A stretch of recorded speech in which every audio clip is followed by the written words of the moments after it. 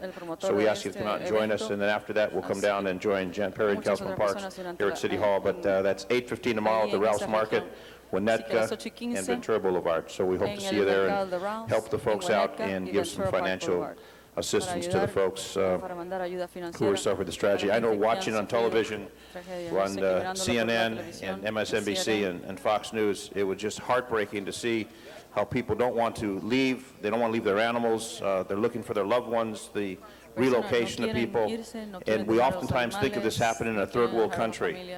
And we look at this happening in 3 of the states, and the hurricane comes through, and the levee breaks, and the towns are flooded, and all the heartache that people are going through. So we're asking people, I know the religious groups are all participating. Every faith is asking for contributions, so we hope you'll come out and do this. We need to help our fellow Americans in this time of crisis. So please come out and join us tomorrow. Winnetka and Ventura at the Ralph Supermarket, 8 o'clock, 8:15. Thank you. Thank you, Mr. Zine. Colleagues, if there's no further announcements, would you all please rise for adjourning motions? Si no hay ningún otro comentario, pudiéramos todos levantarnos para And as I cerrar. mentioned at the beginning of the meeting, when we had our moment of silence, it's Y como mencioné, only appropriate that the Los Angeles City Council adjourn today's meeting in memory of all those who lost their lives as a result of the devastating impact of Hurricane Katrina and the levee failures that resulted in widespread flooding of New Orleans and the region. While it's not so much days and weeks, but months and really years that will take to get a true picture and the magnitude of the loss. It's not too early to mourn the hundreds and thousands who have given their life because of this disaster.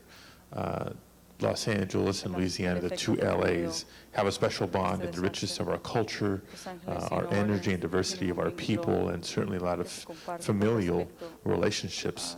And we're reminded of even our own fragile existence due to Mother Nature's power. In the weeks to come, we'll no doubt come to terms with the immense loss of life in Louisiana and other neighboring Gulf states. And I pray that the victims and surviving victims be comforted in the outpouring of goodwill throughout the country, and their healing can begin via our generosity and support.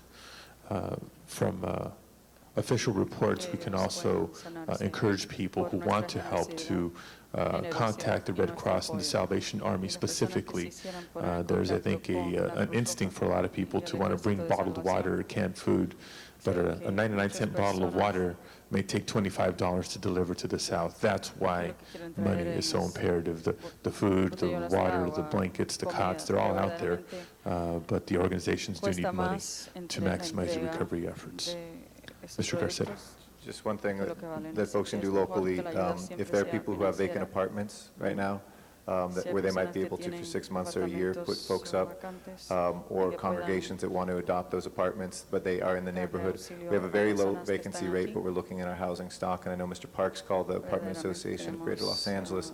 California Apartment Association has been contacted by the mayor's office, but if there are individuals who do have apartments or owners of apartments and might be able to help some of these families, I think there's going to be a lot of outpouring in the first couple of months, but we'd have to sustain these families for the next year, probably, or at least a half a year. So please contact any of our council offices. If we do, we'll coordinate that. Let me just add one point to that.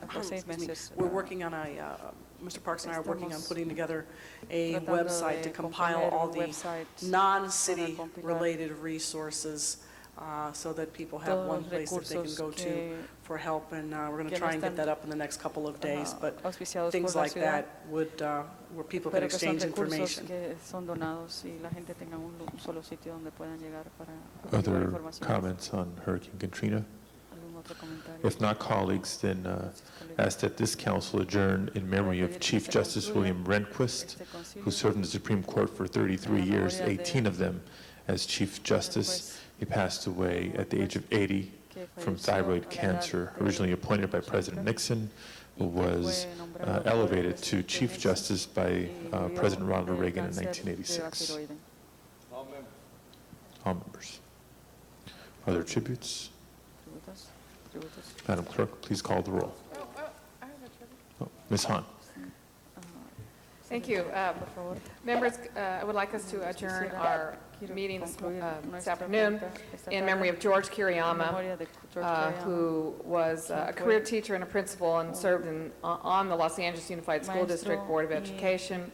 He passed away on August 16th. He was a former principal of the Gardena Community Adult School, and he was elected to the board's District 7 in 1995. And during his tenure, George was credited with restoring a music program in district elementary schools and encouraging instructions in character development, including truthfulness and loyalty. He was, at heart, a school site person. He just loved being with the students, said his wife, Iku, adding that even as a Gardena adult school principal, he made it a point to teach a citizenship class. My whole goal in my whole life has been education, Kiriyama told the Times editorial board during that 1999 election campaign. George, who was held as a boy with other Japanese Americans at the Manzanar and Tule Lake internment camps during World War II, served in the Air Force during the Korean War. He earned a bachelor's degree in history at UCLA and his teaching credential at USC, and a master's degree in school administration at Pepperdine. He joined the LASD in 1964 as an elementary school teacher. He went on to teach at Pasteur Junior High School and Monroe and Hamilton High Schools, helping to develop the district's multicultural studies programs. George was a founder and past president of the Japanese American Historical Society of Southern California, and for 18 years was the advisory council chairman for Coastal Asian Pacific Mental Health Services. He also served on the boards of the East-West Players and the Watts Star Theater. In addition to his wife, Kiriyama is survived by 4 children, William, Bob, George, and Tracy, 3 brothers, a sister, and 3 grandchildren. I'm honored to have called George a friend. All members. And one more, I'd like us to adjourn our meeting this morning in memory of Dr. Jordan T. Brookins III. Jordan passed away on August 6th. He was 43 years old. He graduated from Fremont in 1979 and went on to receive a bachelor's, a master's, and a PhD. And he worked for several years for the IRS. Later, after receiving his PhD, he taught at Fort Valley State University in Georgia and at Long Beach State. Jordan worked in my Watts office through the Youth Opportunities Program called Yo Watts. He was dedicated to serving the community, and he will be missed. He is survived by 3 children, his mother, Gloria Brookins, 7 brothers, 5 sisters, and a host of other family members and friends. Yeah. All members. All members. Other tributes? Madam Clerk, please call the roll. Thank you all very much. This meeting is adjourned. Gracias.